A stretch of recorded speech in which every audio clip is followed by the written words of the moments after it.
నాతో ఉంటానని క్షణమైనా వీడిపోలేదని నీలో నన్ను చేర్చుకున్నావని తండ్రితో ఏకమై ఉన్నామని ఆనందగానమునే పాడనా ఆనందగానమునే పాడనా ఏదైనా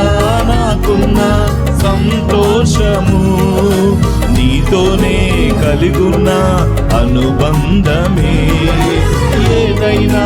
నాకున్న సంతోషము నీతోనే కలిగున్న అనుబంధమే సృజనాత్మకమైన నీ కృప చాలు నే బ్రతికున్నది నీ కోసమే